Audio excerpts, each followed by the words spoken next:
ನಮಸ್ಕಾರ ಸ್ನೇಹಿತರೆ, ನಾನು ಹನುಮಂತ್ ಮಾಗಿ. ಇದೀಗ ಸೌಜನ್ಯ ಪ್ರಕರಣದಲ್ಲಿ ಒಂದು ಹಂತದ ಬೆಳವಣಿಗೆ ಆಗಿದೆ ಅಂತಲೇ ಹೇಳ್ಬೋದು. ಬಹುತೇಕ ಕೇಸ್ಗಳಲ್ಲಿ ಈ ರೀತಿಯಾದಂಥ ಬೆಳವಣಿಗೆ ಆಗೋದು ತುಂಬಾ ಕಡಿಮೆ ಇರುತ್ತೆ.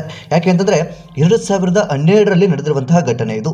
ಈಗ ಮರು ತನಿಖೆ ಮಾಡಬೇಕು ಅನ್ನುವಂತಹ ರೀತಿಯಲ್ಲಿ ಹೋಗೋದಕ್ಕೂ ಕೂಡ ಪ್ರಾಥಮಿಕ ಹಂತದಲ್ಲಿ ಸಾಕ್ಷಿ ಅಂಥದ್ದೆಲ್ಲವೂ ಕೂಡ ನಾಶ ಆಗಿರುತ್ತೆ ಅನ್ನೋ ಕಾರಣದಿಂದಾಗಿ ಬಹುತೇಕ ಕೇಸುಗಳಲ್ಲಿ ಈ ರೀತಿಯಾಗಿ ಅರ್ಜಿಯನ್ನು ಸ್ವೀಕಾರ ಮಾಡುವಂಥದ್ದು ತುಂಬ ಕಡಿಮೆ ಆಗಿರುತ್ತೆ. ಆದರೆ ಸೌಜನ್ಯ ಕೇಸಲ್ಲಿ ಇದೀಗ ಒಂದು ಹಂತದ ಬೆಳವಣಿಗೆ. ಈ ಸೌಜನ್ಯ ಕುಟುಂಬದವರು ಸುಪ್ರೀಂ ಕೋರ್ಟ್ಗೆ ಅರ್ಜಿಯನ್ನು ಕೂಡ ನೀಡಿದ್ರು. ಆ ಒಂದು ಅರ್ಜಿಯನ್ನು ಇದೀಗ ಸುಪ್ರೀಂ ಕೋರ್ಟ್ ಕೂಡ ಸ್ವೀಕಾರ ಮಾಡಿದ. ಸೊ ಏನಿದು ಅಂದ ಹಾಗೆ ಈ ಬೆಳವಣಿಗೆ ಕುರಿತಾಗಿ ಒಂದಿಷ್ಟು ಮಾಹಿತಿಯನ್ನು ಗಮನಿಸ್ತಾ ಹೋಗೋಣ. ಅಂದ ಹಾಗೆ ಒಂದು ಹಂತಕ್ಕೆ ಈಗ ಬೆಳವಣಿಗೆ ಆಗಿರುವಂಥದ್ದು ಮಾತ್ರ ಸತ್ಯ ಅನ್ನುವ ರೀತಿಯಲ್ಲಿ ಆಗಿಬಿಟ್ಟಿದೆ. ಒಂದು ಕಡೆ CBI ಅದೇ ರೀತಿಯಾಗಿ ರಾಜ್ಯ ಸರ್ಕಾರಕ್ಕೂ ಒಂದಿಷ್ಟು ಸಂಕಷ್ಟ ಎದುರಾಗಿ ಬಿಟ್ಟಿದೆ ಅಂತಲೇ ಹೇಳ್ಬೋದು. CBI ಅಂತಂದರೆ ಈ ಹಿಂದೆ ಏನು ತನಿಖೆಯನ್ನು ಮಾಡಲಾಗಿತ್ತು ಸೌಜನ್ಯ ಕೇಸ್ಗೆ, ಆ ಒಂದು ಕೇಸ್ಗೆ ಸಂಬಂಧಪಟ್ಟ ಹಾಗೆ ಒಂದಿಷ್ಟು ಪ್ರಶ್ನೆಗಳನ್ನು ಅಥವಾ ಒಂದಿಷ್ಟು ನೋಟಿಸನ್ನು ಕೂಡ ನೀಡಿಬಿಟ್ಟಿದೆ. ಆ ನೋಟಿಸ್ಗೆ ರಾಜ್ಯ ಸರ್ಕಾರ ಮತ್ತು CBI ಉತ್ತರವನ್ನು ಕೊಡಬೇಕಾದಂಥ ಒಂದು ಸಂಕಷ್ಟವೂ ಕೂಡ ಎದುರಾಗಿ ಬಿಟ್ಟಿದೆ.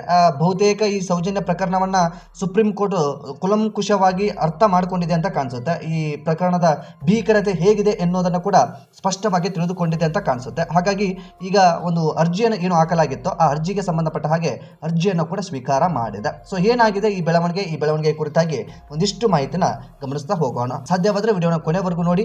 ನೀವೇನಾದರೂ ನಮ್ಮ ಚಾನಲ್ನ ಸಬ್ಸ್ಕ್ರೈಬ್ ಮಾಡಿಕೊಳ್ಳದೆ ವಿಡಿಯೋನ ಗಮನಿಸ್ತಾ ಇದ್ರೆ ಈ ಕೂಡಲೇ ಸಬ್ಸ್ಕ್ರೈಬ್ ಮಾಡಿ ಹಾಗೂ ಗಂಟೆ ಬಟನ್ ಕೂಡ ಕ್ಲಿಕ್ ಮಾಡಿಕೊಳ್ಳಿ. ಸ್ನೇಹಿತರೆ, ಸೌಜನ್ಯ ಪ್ರಕರಣಕ್ಕೆ ಸಂಬಂಧಪಟ್ಟ ಹಾಗೆ ಸುಪ್ರೀಂ ಕೋರ್ಟ್ಗೆ ಅವರ ತಾಯಿಯಾಗಿರುವಂಥವರು ಅಥವಾ ಕುಟುಂಬದವರು ಒಂದು ಮರು ತನಿಖೆಯನ್ನು ಕೋರಿ ಸೌಜನ್ಯಳ ತಾಯಿ ಕುಸುಮಾವತಿ ಅವರು ಅರ್ಜಿಯನ್ನು ಕೂಡ ಅಥವಾ ಮೇಲ್ಮನವಿಯನ್ನು ಸಲ್ಲಿಸಿದ್ರು. ಸುಪ್ರೀಂ ಕೋರ್ಟ್ ಈಗ CBI ಮತ್ತು ರಾಜ್ಯ ಸರ್ಕಾರಕ್ಕೆ ನೋಟಿಸ್ ಅನ್ನು ಕೂಡ ಜಾರಿ ಮಾಡಿಬಿಟ್ಟಿದೆ. ನಿಮ್ಮೆಲ್ಲರಿಗೂ ಕೂಡ ಗೊತ್ತಿರೋ ಹಾಗೆ ಸೌಜನ್ಯ ಪ್ರಕರಣ ಏನೇನೆಲ್ಲ ಆಯಿತು, ಏನೇನೆಲ್ಲ ಬೇರೆ ಬೇರೆ ರೀತಿಯಾದಂಥ ತಿರುವುಗಳನ್ನ ಪಡೆದುಕೊಳ್ತು, ಇಂಥದ್ದೆಲ್ಲವೂ ಕೂಡ ನಿಮಗೆ ಗೊತ್ತಿರುವಂಥ ವಿಚಾರ. 2012ರಲ್ಲಿ ನಡೆದು ಹೋಗಿರುವಂಥ ಘಟನೆ ಇದು. ಸೊ ಇದರ ಆರೋಪಿ ಆಗಿರುವಂಥ ಸಂತೋಷ್ ರಾವ್ಗೆ 2023ರಲ್ಲಿ ಆ ವ್ಯಕ್ತಿ ಅಪರಾಧಿ ಅಲ್ಲ ಅಥವಾ ಆ ವ್ಯಕ್ತಿ ಯಾವುದೇ ರೀತಿಯಾಗಿ ಆರೋಪವನ್ನು ಮಾಡಿದ್ದಾನೆ ಅನ್ನುವಂಥ ಸಾಕ್ಷಿ ಆಧಾರಗಳು ಇಲ್ಲ ಅನ್ನೋ ಕಾರಣದಿಂದಾಗಿ ಆತನಿಗೆ ಒಂದು ರಿಲೀಫ್ ಸಿಕ್ಕು ಬಿಡುತ್ತೆ. ಆತ ನಿರಪರಾಧಿ ಅನ್ನೋದು ಕೂಡ ಖಚಿತವಾಗಿ ಬಿಡುತ್ತೆ. ಅದರ ಬೆನ್ನಲ್ಲೇ ಸೌಜನ್ಯ ಕುಟುಂಬದವರು ಹಾಗಾದರೆ ನನ್ನ ಮಗಳನ್ನು ಕೊಂದವರು ಯಾರು, ಆ ರೀತಿಯಾಗಿ ನನ್ನ ಮಗಳು ಸಿಗೋದಕ್ಕೆ ಕಾರಣ ಏನು ಅನ್ನುವ ರೀತಿಯಲ್ಲಿ ಸುಪ್ರೀಂ ಕೋರ್ಟ್ಗೆ ಅರ್ಜಿಯನ್ನು ಕೂಡ ಸಲ್ಲಿಸಿಬಿಟ್ಟಿದ್ರು. ಅದರ ಪೂರ್ವದಲ್ಲಿ ಹೈಕೋರ್ಟ್ನಲ್ಲೂ ಕೂಡ ಅರ್ಜಿ ಸಲ್ಲಿಸಲಾಗಿತ್ತು. CBI ಮತ್ತು ಸೌಜನ್ಯ ಕುಟುಂಬದವರು ಅರ್ಜಿಯನ್ನು ಕೂಡ ಸಲ್ಲಿಸಿದ್ರು. ಆ ವಿಚಾರಕ್ಕೆ ಸಂಬಂಧಪಟ್ಟ ಹಾಗೆ ಅರ್ಜಿಯಲ್ಲಿಂದ ವಜಾ ಕೂಡ ಆಗಿತ್ತು. ಅನೇಕ ಕಾರಣಗಳಿಂದ ಹೈಕೋರ್ಟ್ ಅದನ್ನು ವಜಾಗೊಳಿಸಿತ್ತು. ಅದಾದ ಬಳಿಕ ಸುಪ್ರೀಂ ಕೋರ್ಟ್ಗೆ ಹೋಗುವಂತ ಅವಕಾಶ ಇತ್ತು. ಹಾಗಾಗಿ ಸೌಜನ್ಯ ಕುಟುಂಬದವರು ಸುಪ್ರೀಂ ಕೋರ್ಟ್ನ ಮೊರೆ ಕೂಡ ಹೋದ್ರು. ನನ್ನ ಮಗಳ ಸಾವಿಗೆ ಈಗ ಒಂದಿಷ್ಟು ಸಾಕ್ಷಿ ನಮ್ಮಲ್ಲಿ ಇದೆ ಅನ್ನುವಂಥ ರೀತಿಯಲ್ಲಿಯೂ ಕೂಡ ಏನು ಹೇಳಿದ್ದಾರಂತೆ, ಅರ್ಜಿಯಲ್ಲಿ ಏನು ಉಲ್ಲೇಖ ಮಾಡಲಾಗಿದೆ ಅನ್ನುವಂಥದ್ದು ಕೂಡ ಕೇಳಿ ಬರ್ತಾ ಇರುವಂಥದ್ದು. ಅದು ಎಷ್ಟರ ಮಟ್ಟಿಗೆ ಸ್ಪಷ್ಟವಾಗಿ ಇದೆಯೋ ಗೊತ್ತಿಲ್ಲ. ನಮ್ಮ ಹತ್ರ ವೈದ್ಯಕೀಯ ಸಾಕ್ಷಿ ಇದೆ ಅನ್ನುವ ರೀತಿಯಲ್ಲಿಯೂ ಕೂಡ ಮೆನ್ಷನ್ ಮಾಡಿದಾರಂತ. ಅದೇ ಏನು ಅನ್ನೋದು ಕೂಡ ಸ್ಪಷ್ಟವಾಗಿ ಗೊತ್ತಿಲ್ಲ. ನಿಮ್ಗೆಲ್ರಿಗೂ ಕೂಡ ಗೊತ್ತಿರೋ ಹಾಗೆ ಒಂದಿಷ್ಟು ಹಳ್ಳವನ್ನು ಹಿಡಿದು ಹೋದಂತಹ ಕೇಸ್ ಇದು. ಈ ತನಿಖೆ ಅಥವಾ ಆರಂಭದಲ್ಲಿ ಬೆಳ್ತಂಗಡಿ ಪೊಲೀಸ್ ಠಾಣಾ ವ್ಯಾಪ್ತಿಯಲ್ಲಿ ದೂರು ದಾಖಲಾಗಿರುತ್ತೆ. ಆ ದಾಖಲಾದಂಥ ದೂರಿನಲ್ಲಿ ಏನೇನೆಲ್ಲ ಆಗಿತ್ತು ಅನ್ನೋದು ನಿಮ್ಮೆಲ್ಲರಿಗೂ ಕೂಡ ಗೊತ್ತಿದೆ. ಆದರೆ ಸತ್ಯಾಸತ್ಯತೆಯನ್ನು ಅಥವಾ ನಿಜವಾಗಿಯೂ ಆ ಕೇಸ್ಗೆ ಸಂಬಂಧಪಟ್ಟ ಹಾಗೆ ಏನೇನೆಲ್ಲ ಪ್ರೊಸೀಜರ್ ಸರಿಯಾಗಿ ಆಗಬೇಕಿತ್ತು ಹಾಗೆ ಬಿಟ್ಟಿದ್ರೆ ಆ ದಿನವೇ ನ್ಯಾಯ ಸಿಗ್ಬಿಡ್ತಿತ್ತು ಅಂತ ಕಾಣಿಸುತ್ತೆ. ಆದರೆ ಇಲ್ಲಿ ಅದ್ಯಾವುದೂ ಕೂಡ ಆಗಲಿಲ್ಲ. ಬಹುತೇಕ ನೀವೆಲ್ಲರೂ ಕೂಡ ಗಮನಿಸಿದ್ರಿ. ಮತ್ತೆ ಆ ಒಂದು ಹಿನ್ನೆಲೆಯನ್ನು ಈ ಸಂದರ್ಭಕ್ಕೆ ಕೆಣಕೋದು ಬೇಡ. ಆದರೆ ಒಂದು ಹಂತಕ್ಕೆ ಇದೀಗ ಸುಪ್ರೀಂ ಕೋರ್ಟ್ ಈ ಒಂದು ಅರ್ಜಿಯನ್ನು ಸ್ವೀಕಾರ ಮಾಡೋದಿದೆಯಲ್ಲ, ನಿಜಕ್ಕೂ ಒಂದು ಸಂತೋಷದ ವಿಚಾರ.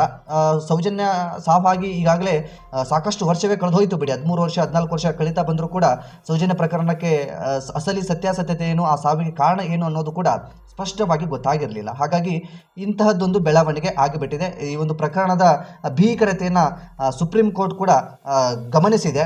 ಸುಪ್ರೀಂ ಕೋರ್ಟ್ನ ನ್ಯಾಯಾಧೀಶರಾಗಿರುವಂತಹ ಸಂಜಯ್ ಅವರು ಜೊತೆಗೆ ವಿನೋದ್ ಚಂದ್ರನ್ ಅವರು ಕೂಡ ಈ ಒಂದು ಎಲ್ಲವನ್ನು ಕೂಡ ಭೀಕರತೆಯನ್ನು ಗಮನಿಸಿ ನಿನ್ನೆ ಅಷ್ಟೇ ಒಂದು ಆದೇಶವನ್ನು ಕೂಡ ಹೊರಡಿಸ್ತಾರೆ. ಮುಂದಿನ ಹಂತದಲ್ಲಿ ಈ CBI ಅವರು ಏನೆಲ್ಲ ತನಿಖೆ ಮಾಡಿದ್ದಾರೆ ಸೌಜನ್ಯ ಪ್ರಕರಣದಲ್ಲಿ, ಅದೇ ರೀತಿಯಾಗಿ ರಾಜ್ಯ ಸರ್ಕಾರದ ನಿಲುವು ಏನಿದೆ ಅನ್ನುವಂಥದ್ದನ್ನು ಕೂಡ ನೋಟಿಸ್ ಕೂಡ ಜಾರಿಗೊಳಿಸಿದೆ. ಇದಕ್ಕೆ ಉತ್ತರವನ್ನು ಈಗ CBI ಇದ್ದವರು ಮತ್ತು ಈ ರಾಜ್ಯ ಸರ್ಕಾರ ನೀಡಬೇಕಾಗುತ್ತೆ.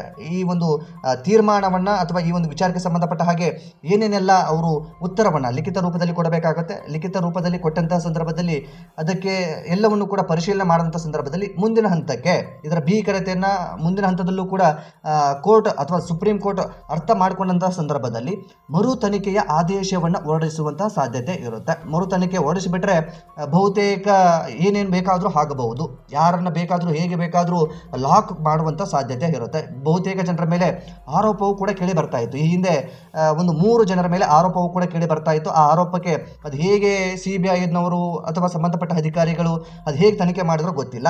ಸಂತೋಷ್ ರಾವ್ ನಿರಪರಾಧಿ ಅಂತ ಖಚಿತವಾದ ಬಳಿಕ ಅಪರಾಧಿ ಯಾರು ಅನ್ನುವಂಥದ್ದೊಂದು ಪ್ರಶ್ನೆ ಇರುತ್ತೆ. ಆ ಪ್ರಶ್ನೆಗೆ ಉತ್ತರ ಬೇಕು ಅನ್ನೋ ಕಾರಣದಿಂದಾಗಿ ಈಗ ಸುಪ್ರೀಂ ಕೋರ್ಟ್ ಮೆಟ್ಟಿಲೇರಿರುವಂಥದ್ದು. ಸುಪ್ರೀಂ ಕೋರ್ಟ್ ಬಹುತೇಕ ನಾನು ಆರಂಭದಲ್ಲೂ ಕೂಡ ಹೇಳಿದ ಹಾಗೆ ಈ ರೀತಿಯಾದಂಥ ಕೇಸ್ಗಳು ತುಂಬ ಹಳೆಯ ಕೇಸ್ ಆಗಿರೋದ್ರಿಂದ ಸಾಕ್ಷಿ ನಾಶ ಅಂತದೆಲ್ಲವೂ ಕೂಡ ಹಾಗೆ ಬಿಟ್ಟಿರುತ್ತೆ. ತನಿಖೆ ಮಾಡೋದ್ರಿಂದ ಏನು ಉಪಯೋಗ ಅನ್ನುವಂಥದ್ದೊಂದು ಪ್ರಶ್ನೆ ಅಂಥದ್ದೆಲ್ಲವೂ ಕೂಡ ಬಹುತೇಕ ಕಾಡ್ತಾ ಇರುತ್ತೆ.